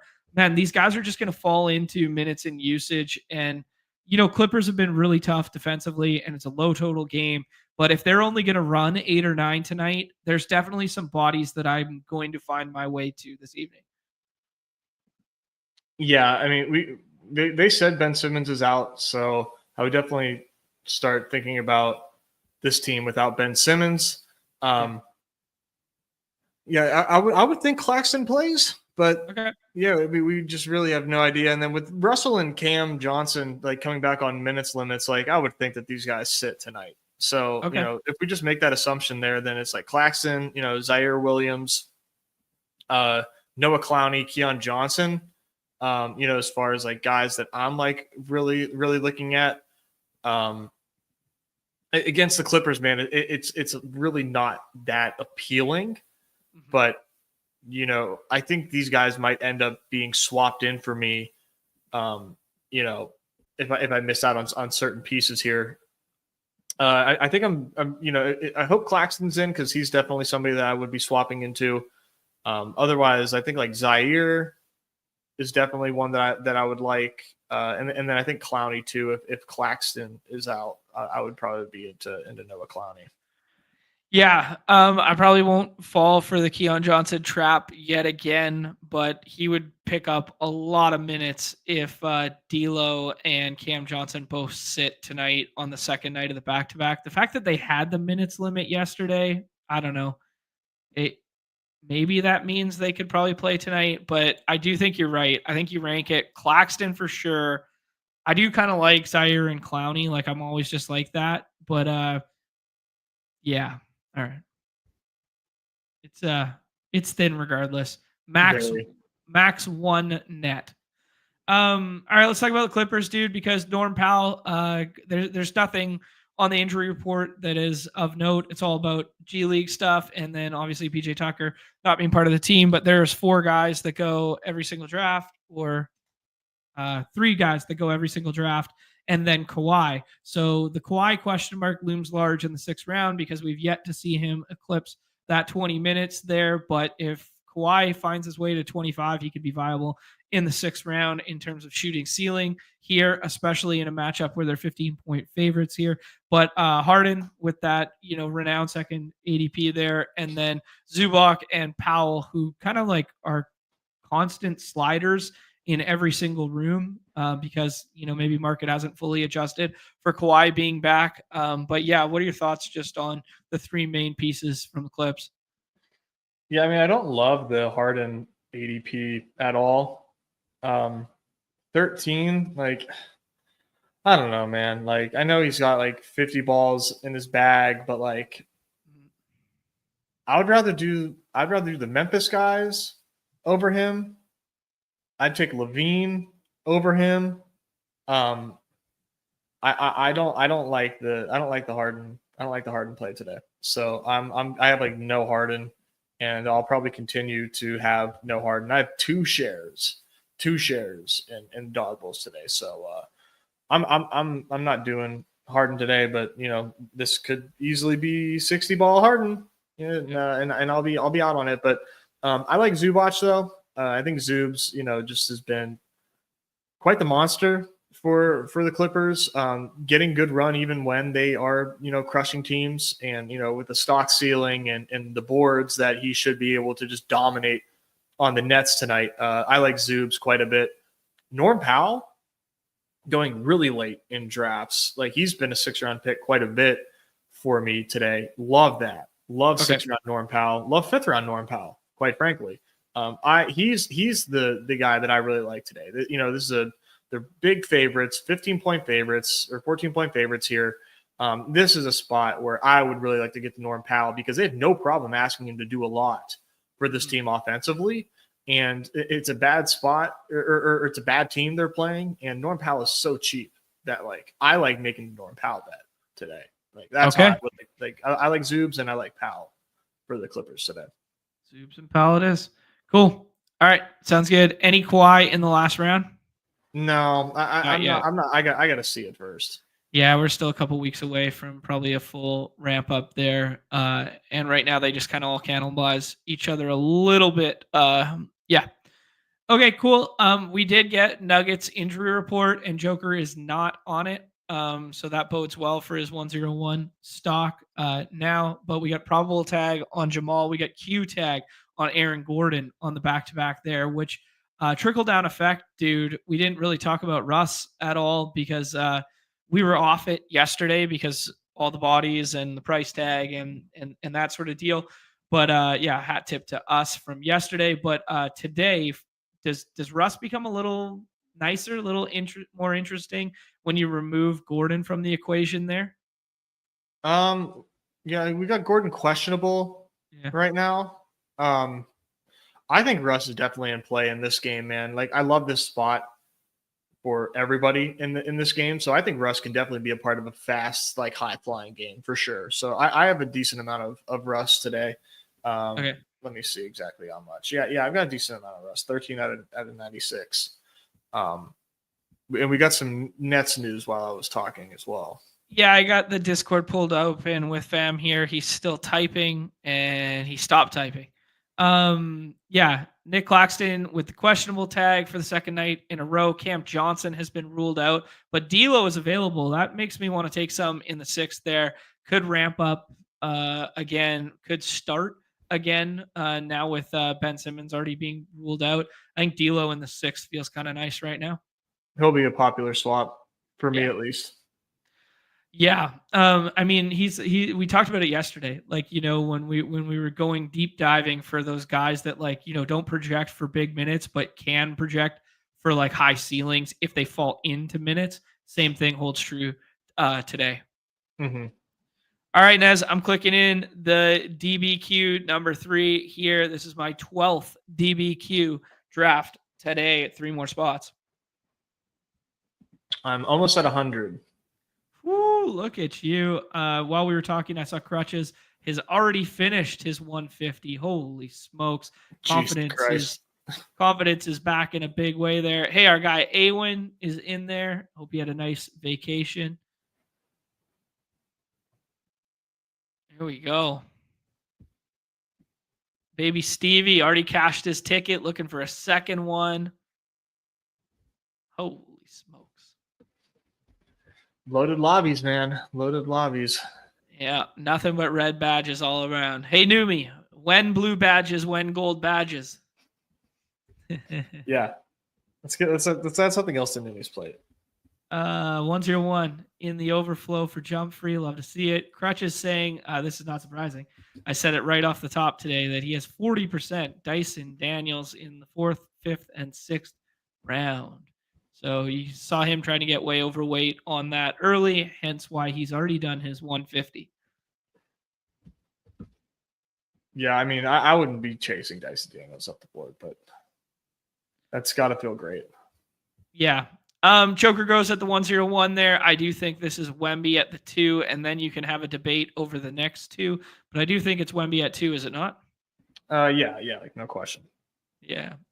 I do think there is a little merit from a combo standpoint in some of these to be paying attention to flipping the board. There might be a little, if you're only playing like 10 entries or something like that, there might be a little bro science and taking AD at 2, but the combos you get from 2 to 4 isn't like. Why would you take enough. AD over Wemby? Right. Exactly. Yeah. No. Just you can definitely flip boards though. Like I mean, you want to talk about flipping boards. I think at the 1-2 turn, throwing Maxey there is a pretty good idea. He's been a 2-3 turn pick all day. Cool.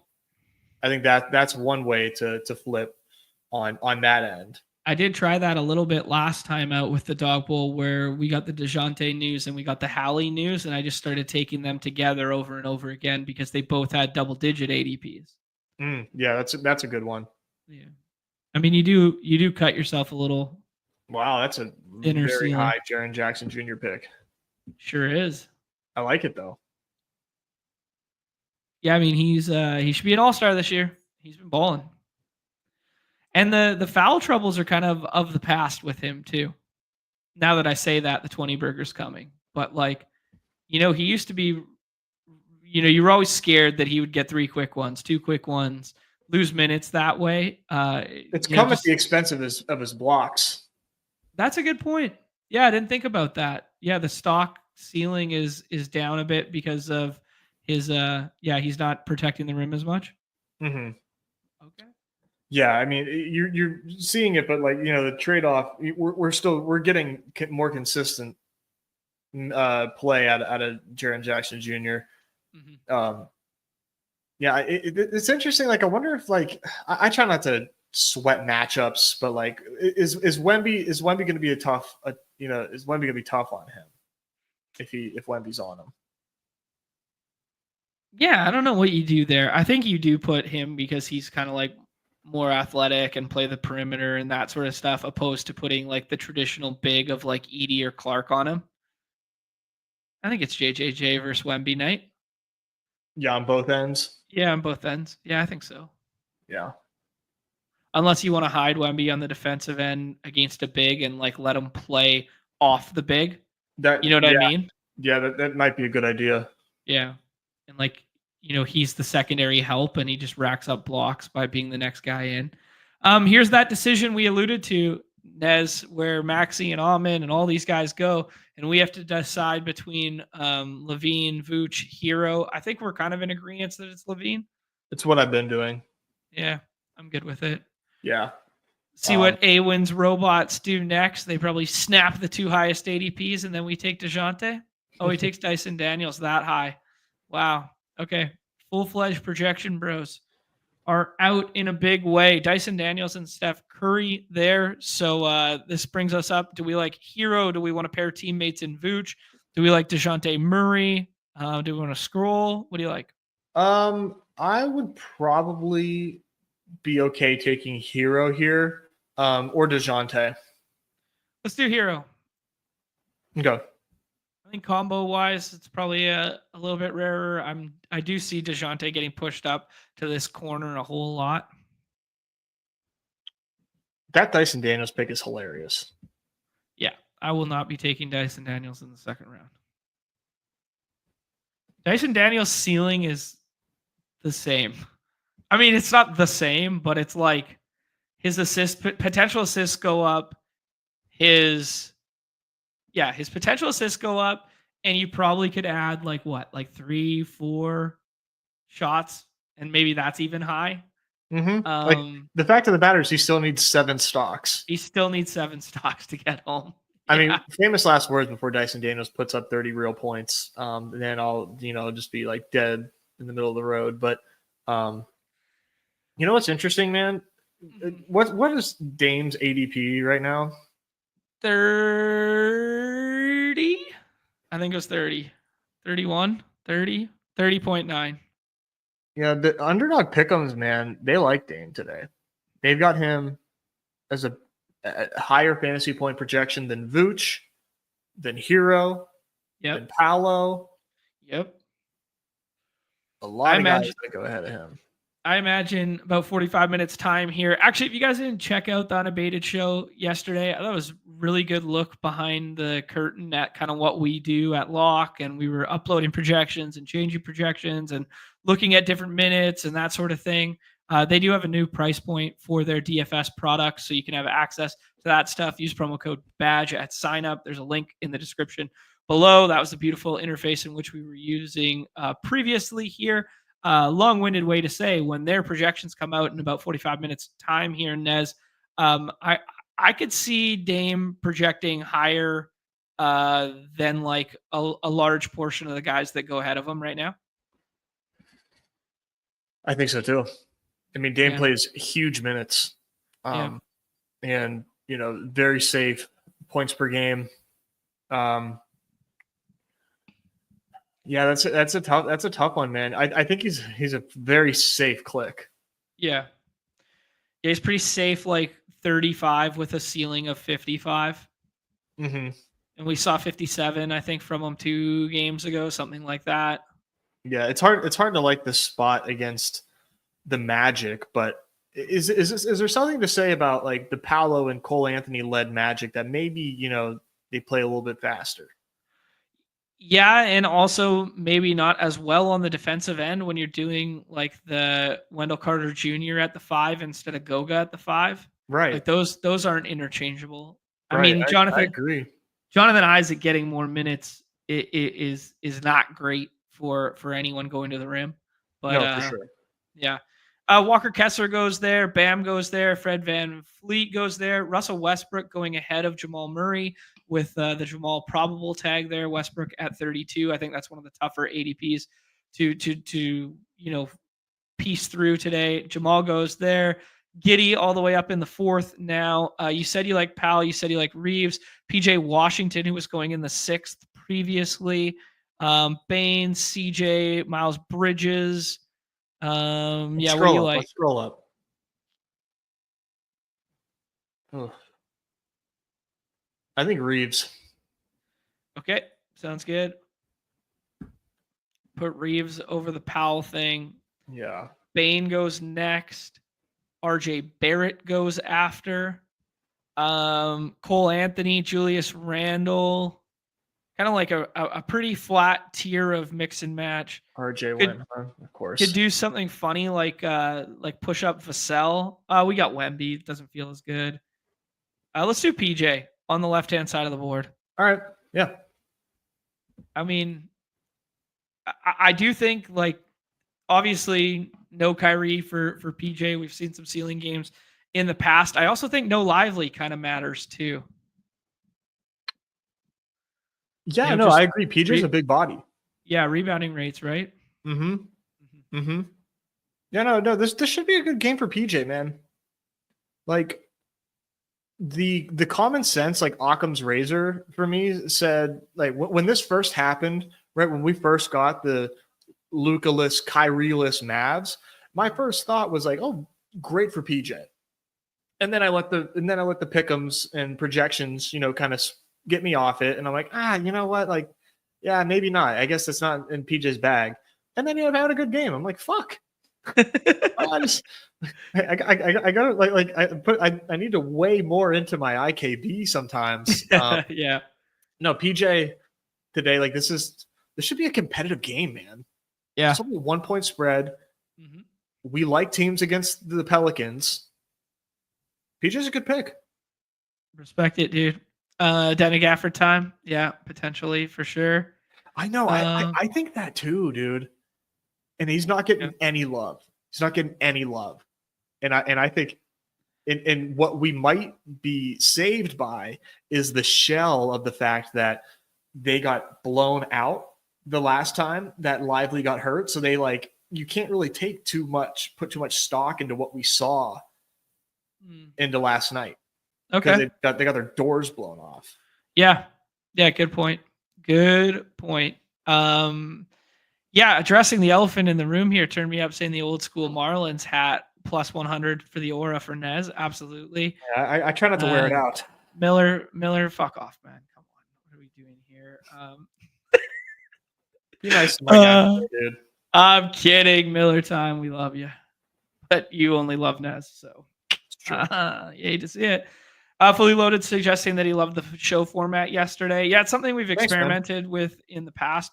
I do think for our games, though, it's so important to get ahead of news, to get ahead of stuff. And especially when a lot of the projections and stuff aren't out yet, that I do like doing our show early on basketball. That's why we do it even before the ETR stuff most of the days there, so that we can just, get our takes out. Because everyone can just look at the projections and mix and match there. Right. Yeah. Brett Boy, we're coming to see you, buddy. Slam Diego, come hang out. Yeah, you got to come through, dude. Yeah, come through. If anyone's in that Slam Diego region there who's been a long time member, viewer, community participant, hit me up. Jeremy asking, any concern about Morant and JJJ, who get most of their points at the rim? Any boost for Bane for his threes? Hadn't thought about it through that lens. That specifically of a lens. I think Bane just projects to be halfway decent tonight. Interesting to note he had an awful first half last time out and then just went nuke in the second half there. I don't know if there's any takeaway from that. I just found it interesting. Jovic. All right. There goes Bogdan pick. Dinwiddie's still on the board here. I'm thinking of a name. No. Oh, buddy. I'm thinking of a name. About big body David Roddy getting it done tonight, eh? No. I mean, Dude, this Anthony is Black's your gonna team. play. Anthony Black's gonna play minutes tonight, and nobody's gonna take him. Yeah, I know. That's a fun one.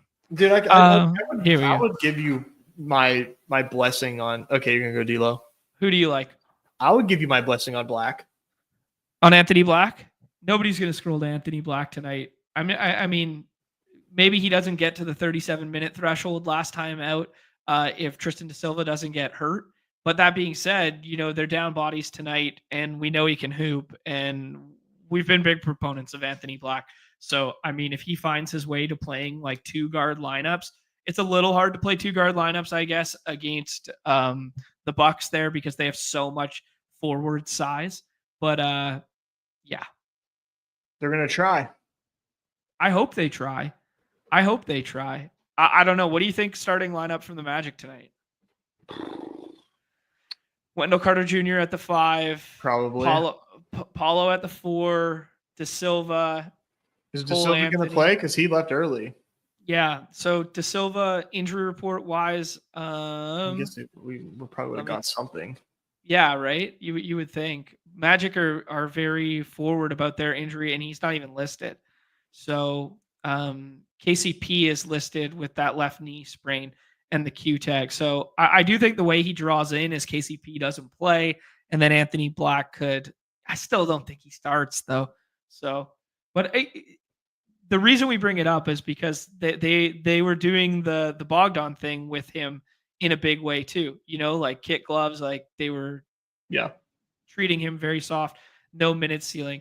Nez, I'm going to rip one more of those, but if you got a dip, my friend, by all means, is there any pick'em stuff you're interested in sharing before we do one last draft? Let's see here. We can do it in real time. I'll jump in the dog bowl and we'll talk about pick'ems as we rock here. Yeah, I liked Russell Westbrook double-double, thinking that we would get Jamal Murray potentially sitting. But he's probable, so it sort of like stinks. But I still think that that's a decent multiplier. I am going to have to run because I need to go to the store and try to figure out how I'm going to do 50 more of these fucking things. My question, I guess, at this point would be, game theory wise, does it make sense to like fade Dyson Daniels from this point on? Yes, like almost like undoubtedly, because you're pigeonholing yourself to like one outcome. Not full fade, but I think I wouldn't mix in before. Like I would just pivot off of the Dyson Daniels stuff. Like this is how I'm going to play it. I'm not taking Dyson Daniels till the mid-3rd round, which means I'm probably not going to get him. Mm-hmm. So I would find a late round pivot. Yeah. But for now, let's reframe the question here. Well, let's make this pick here. Giannis or AD? I think Giannis. I think with this current iteration of the Magic, like I'm not as scared of the matchup. Okay. Yeah, we did see 75 fantasy points from him last time. Unless John Isaac's gonna just like put him in his grave, which would just be incredible. No, so like I was gonna ask, like, but in 6-person contests though, like Dyson feels okay to chase, right? Because of how deep the player pool is. Yeah, I think you're fine in 6 persons to take Dyson. I think so too. Especially because he would have gone undrafted at some frequency as well. So yeah. Yeah. Well, yeah, I'm gonna go ahead and get moving just because I'm making shrimp Alfredo tonight. Ooh, so look at you. Get on my horse. I'm about to speed run this fucking Alfredo so I can get back into the lab. She knows it's dog bowl day. She knows how important dog bowl day. I love it. She knows dog bowls. She knows. So I respect it. Yeah. I'll send you. I'll post this pick'em link that I did.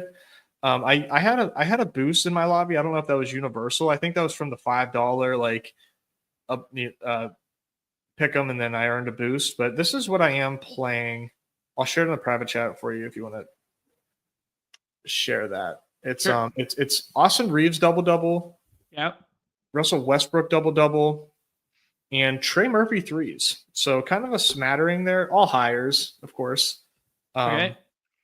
But I used the multiplier and got like 50x. So, why not? I'm getting the They ticking don't call him time. Trey Murphy for nothing, John. I can't say the other name just in case. L word Murphy. Line it up and knock down the shots. 27 USD, just so we could get over that sweet 1K mark there. I did not have a boost pick'em to add to that, Nez, so you were in your own camp there, but I will share this with You didn't everyone. do the $5 yesterday. It's a shame, dude. You missed out. Oh, is that what I missed? Damn it. Yeah, there was like a $5 apply to get the 50. Sharing that one with the group chat there. The Russell Westbrook one can break multiple different ways just by playing and being good. Austin Reeves, a couple down games in a row, but could still have that same large handling role this evening. And then Trey Murphy, who everybody has been loving in the projection world today on that bad boy for the threes. Love it. All right, man. Good luck. Yeah, you too, bro. Yeah. Good shit. Good luck, everybody else. Shit. We will see Nez tomorrow for Off and On the Clock. Off and On the Clock is moving to tomorrow there, just based on Pete is going to be traveling and that sort of thing. So we're going to do our full Battle Royale football preview. Who knows? Maybe we'll talk a little bit of the playoff returns contest. I know there's some demand for that. We haven't done any yet. Davis streams it all day, every day at on his channel over there if you guys are into that. But yeah, we will be doing the main BR football slate tomorrow. It's a different time slot. It's 12 p.m. Eastern tomorrow for Off and On the Clock. And then Friday, we will be back in our normal time slot here. We're going to have another Dog Bowl qualifier on Friday. So we'll talk through that one on Friday. And then maybe we'll mix in a little bit of Dinger, maybe some more football. Maybe Nez does a no-strip Nez stream for the Membies only on Friday. So keep your ear to the ground for Friday, but it will be in the usual time slot. Ja Amin go in front there. Maxi's getting pushed up to 14 now. I mean, I guess we just take JJJ. It's the end of a tier for me mentally. So let's take JJJ alongside Giannis. That seems like a pretty fun start because he doesn't usually fall this far back to the other side of the board. Awin doing his Dyson Daniels, Steph Curry again. So he falls into the same pattern as we just saw previously. Yeah. Hero goes there. We got this DeJounte Murray versus Vooch decision here. Nez alluded to the fact that he likes Jaylen Brown as well today. Jaylen Brown usually goes on the other side of the board. Dame here. I'd prefer not to pull up Dame on a Giannis team. So let's go ahead. Let's take DeJounte. Let's pull him up over Vooch there. Drap can go ahead and jam the Vooch projection instead of us. There he goes. And yeah, maybe that's a little bit of a more unique start over here because JJJ rarely falls back to the left side. He was falling back last night, but not today. And then most of the JJJ teams won't push up DeJounte with it. So we pushed up DeJounte there. Rank Harden, Paulo, Amin. I think it's Harden, Paulo, Amin. I think you did it. That's how I'm treating it tonight. I am a little skittish on the Paulo minute stuff, but their rotation is so thin that he might just be full on ramped up here. The other thing, we're talking about closing line value and chasing things up boards and stuff like that. Paulo and Maxi are two guys that are, people have them in the third round, right? Like people have combinations and teams with them in the third round. So just be mindful of that while you are drafting. Ant-Man, no dinger today. It'd be another 45 minutes. And I'm not sure I got that one in me. I got to make sure this credit card stuff is squared away too. So still waiting for a call back there. Crutch is suggesting that a Hornet in the 6th round, no matter what. That's kind of how I was treating it this morning. I got a lot of Brandon Miller and Miles Bridges in the last round. Yeah. Yeah, live before lock, but underdog style. It's something we've discussed. We've discussed it a lot. We've talked about ways to do that. I've suggested, some crossover with the underdog, like main channel and stuff like that. Just getting people in the lobbies. I think it'd be like the 101. I know Underdog used to sponsor like Stochastics live by before lock and stuff like that at times. I guess trying to pull some of those players over to our platform.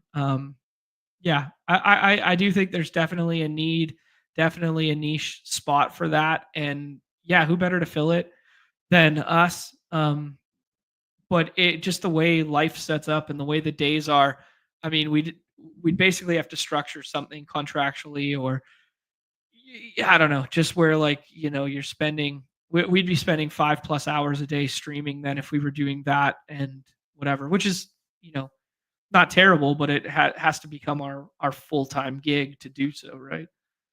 I still like to make a little money, other avenues of life, right? Josh Hart, 4th round pick there. Trey Murphy going over him at 31. I was getting Discord notifications, but they were not of the pressing injury variety yet. So yeah. Yeah, now that it's gone, we can have some real takes. Here we go. We don't have to play the projections anymore. Walker Kessler, kind of a staple of that 4th round, still there. Might get funky with these last ones. Do some scrolling, pair like 3 5th rounders together, 3 6th rounds together. Yeah. Yeah, that's a good way of thinking about it, Emwald, like doing like a shorter strategy show earlier and like not doing like live drafts with it or whatever, or maybe just doing like a condensed, like, 35, 45-minute one and having it as like a standalone, like members only video and then doing live before lock for everyone. Definitely something we've discussed before. So yeah, definitely some merit there. There's the PJ Washington. Giddy goes, Bam goes. I do think Westbrook kind of feels like a little bit of a ceiling tier break. I think the projection models will tell you to take Fred VanVleet in front of him. But I'm kind of curious to see if Awin takes Reeves and RJ Barrett, or if he takes Fred VanVleet and RJ Barrett here. Let's see what his robots do. Bane and RJ Barrett. So, oh no. All right. So Bane and Fred VanVleet. So he's got Fred VanVleet one spot over, or else he would have been 5v5ing himself from the previous draft. I think Miles Bridges stands out. I think I'm not as high on the Norm Powell stuff. He just only fills it up in one category. Not really my thing. I think Cole Anthony's fine. I think Miles Bridges is fine. Let's do Cole Anthony. Let's do Cole Anthony. Cole Anthony, previously a 6th round pick, is now finding his way up into the 5th round. Such is the day going on. We got some notifications from Fan here, and I just missed them all. Let me get on it for you guys.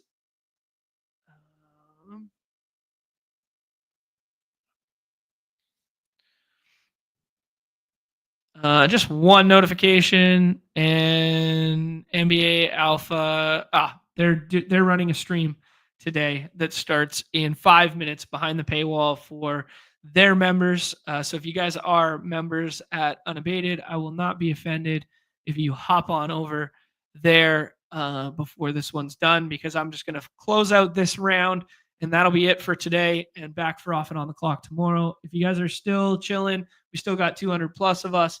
Do me a favor, hit that like, that subscribe, that notification bell. Love building community out here. Love celebrating in the success of everyone on the beautiful black and yellow Dawg app, aka the platform of the people. Yeah, CJ. I mean, this is basically what happens, right? Is you take out 8 players from the player pool over the course of the day, and now all of a sudden, like CJ and Miles and Cole Anthony, they were all 6 rounders. Vassell wasn't even getting drafted earlier, and now they're all up in the 5th round here. So you're bringing in a new layer. So your teams always later in the day won't project as good as the ones earlier in the day that have like Dyson Daniels in the 5th round or Dyson Daniels in the 6th round.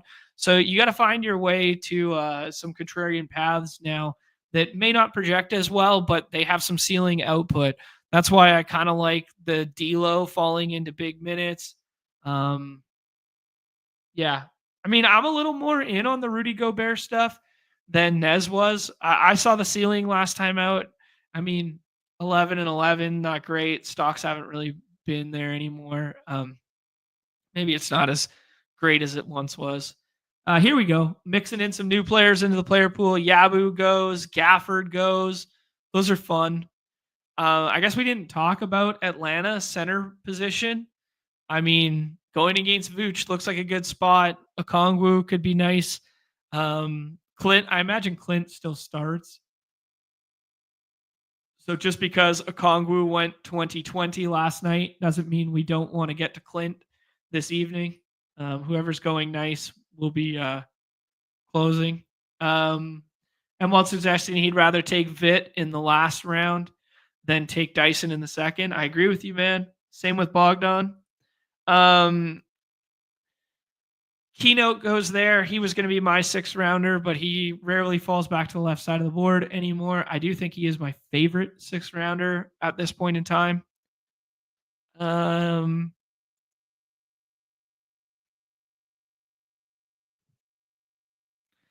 Just highlight a couple here.